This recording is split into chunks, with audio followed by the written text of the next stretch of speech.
KUA mana yang mengeluarkan buku nikah itu? Dan siapa yang mengurusnya? Saya tekankan sekali lagi, saya tidak pernah memberikan suami saya izin untuk menikah lagi, tidak pernah. Nasib rupanya berpihak kepada Nia dan Yati. Pada saat yang dibutuhkan, bukti itu pun bermunculan lewat media.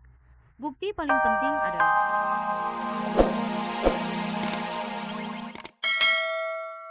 Ini itu katanya kawin dengan Farhan. Dan kemudian konfirmasi saya tanyakan ke Nia, ya akhirnya Nia bilang, ya mau gimana lagi Wi gitu. sampai titik ini, Farhat tetap tak mau mengakui telah menikahi Ani Muryadi. Enggak. Santai mau pulang ke rumah, nggak ada masalah.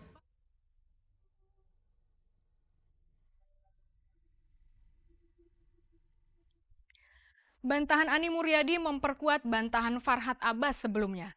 Mereka memang mengaku mengenal dekat, namun menolak mentah-mentah jika dituduh telah menikah. Namun tiba-tiba Retno Muryadi, adik kandung Ani Muryadi, muncul dan menggugurkan bantahan kakaknya. Retno malah menyatakan bahwa kakaknya telah menikah dengan Farhat secara sah. Dan kemunculan Retno memunculkan dugaan bahwa ada sesuatu terjadi antara Retno dan kakaknya, sehingga ia sengaja mempermalukan kakaknya. Inilah Gospot.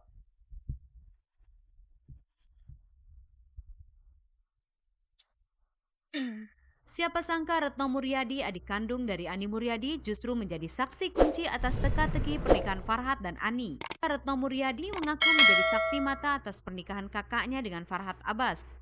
Sekarang, siapa orang yang tak percaya kalau adik kandung Ani Muryadi sendiri sudah angkat bicara? Secara agama dan secara negara itu semuanya clear, semuanya dilengkapi semua syarat-syaratnya. Juga menikah, kalau menurut saya di agama saya sudah memang diberitahu, ada tertulis bahwa laki-laki boleh menikah 2, 3, 4, itu kan ada di agama. Ada buku nikah yang ditandatangani, saya nggak tahu itu penghulu dari mana. Ya, pasti ada, tapi kan saya tamu, saya nggak mungkin meriksa, bukan, enggak lah ya. Pokoknya saya lihat menikah. Ada bukunya, ada tanda tangan, ada ijab kabul. Kalau Mbak Ani mengingkari, saya tanya kenapa? Itu saya sama sekali tidak menyetujui kalau dia harus mengingkari. Waktu dia mau ketemu wartawan, saya ada di Bangkok, dia SMS saya mau keluar di infotainment. Saya dengan tegas di SMS, saya tidak menyetujui kalau situ mau mengingkari. Saya bilang itu dosa, ya. Tapi dia harus patuh sama suaminya. Apakah Nia dan Yati serta-merta percaya dengan pengakuan Ani Muryadi?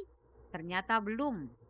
Nia masih menunggu bukti otentik bahwa suaminya telah menikah dengan Ani tanpa seizinnya. Mereka, entah itu adiknya ataupun temannya, melihat bahwa itu ada buku nikah. Yang saya mau tanya,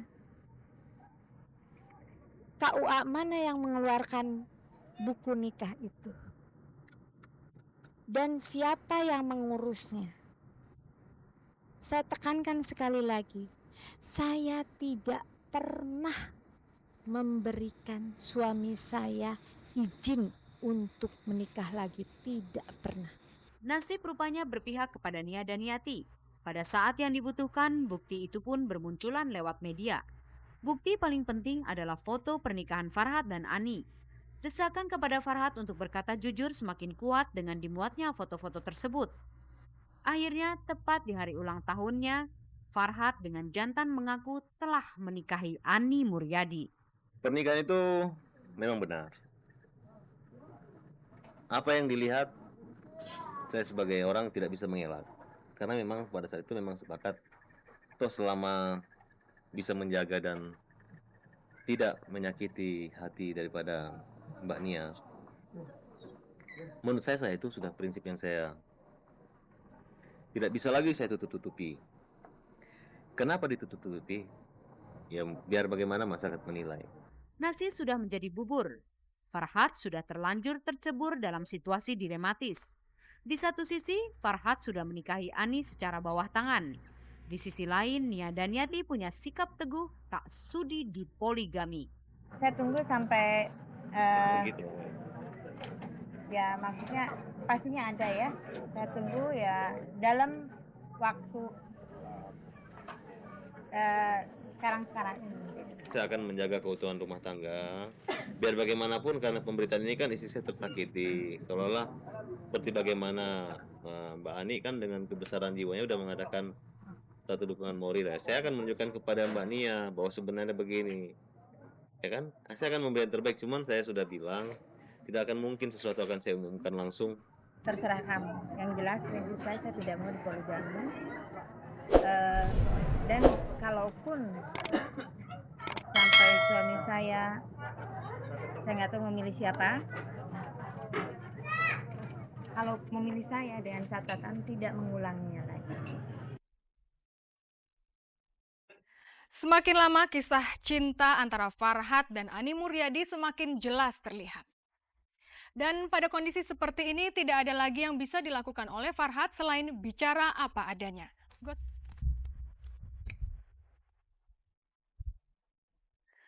Pemirsa, detik-detik pengakuan jujur Farhat Abbas tinggal tunggu waktu saja. Apalagi setelah beredar foto-foto pernikahan Farhat dan Ani. Bantahan apapun tidak ada lagi artinya karena fakta sudah berbicara. Dan akhirnya Farhat mengakui bahwa dirinya telah menikahi Ani Muryadi. Lalu siapakah yang paling terluka dengan pengakuan Farhat? Siapa lagi kalau bukan Nia dan Niati? Lalu bagaimanakah caranya Farhat mengobati luka batin istrinya? Inilah Gospot.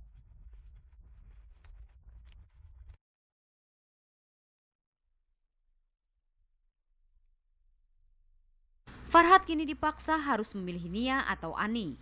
Tentu bukan pilihan gampang bagi Farhat, karena kedua-duanya dicintai Farhat. Farhat sedikit memberi sinyal akan tetap memilih Nia dan Niati. Sinyal itu tertangkap dari pernyataan Farhat bahwa Ani akan mundur, karena tak kuasa menahan tudingan telah merebut suami orang. Ya sudah sampaikan kepada saya, dia akan mundur. Ya kan? Karena menghargai sikap Mbak Nia gitu kan. Ya mungkin kita nggak menduga seperti itu kan. Akhirnya jadi terang-terangan kan. Kalau yang dari kata empat mata itu mungkin masih ada batas toleransi lah gitu. Tapi ini menjadi konsumsi umum berita. Dia juga punya penghargaan bahwa dia juga harus diterima keberadaannya dia. Bahwa dia juga tidak egois. Sekalipun Ani Muryadi akan mengalah, namun Nia tetap merasa gundah. Persoalan utamanya bukan pada siapa yang harus mengalah, tetapi suaminya sudah menciderai batinnya. Nia butuh jaminan bahwa suaminya tak akan mengulangi perbuatannya di kemudian hari. Saya belum puas dengan pernyataan Farhat kemarin. Mengatakan semuanya sudah jelas sekarang. Tinggal saya meminta sama Farhat untuk memilih. Dia apa saya? Saya akan punya keputusan sendiri lah. Saya pikir saya akan tetap menjaga keutuhan rumah tangga dan biarkan waktu yang menyeleksi semua kan. Dia tidak lagi berhubungan dengan wanita yang pernah bikin kesalahan bersama dia ataupun wanita-wanita lainnya. Apabila mengulanginya lagi, saya berhak menentukan apapun keinginan saya. Nia dan Niati sampai meminta jaminan tertulis dari Farhat agar Farhat tak mengkhianatinya lagi. Hebatnya, Nia masih membuka pintu maaf bagi suaminya. Meski begitu, luka tetaplah luka. Luka batin Nia tak langsung terhapus hanya dengan permintaan maaf saja.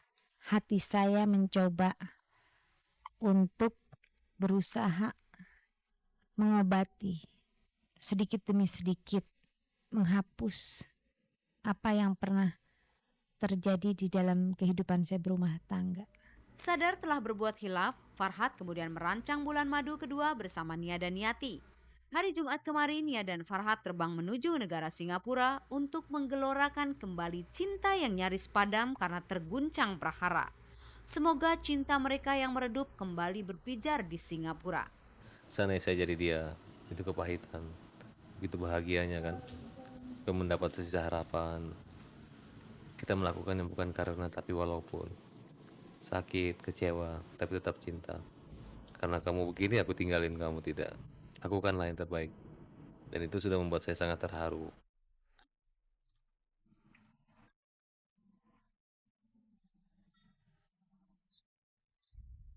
Berkata jujur memang menyakitkan, tapi lebih menyakitkan lagi jika harus terus-menerus hidup dalam kebohongan.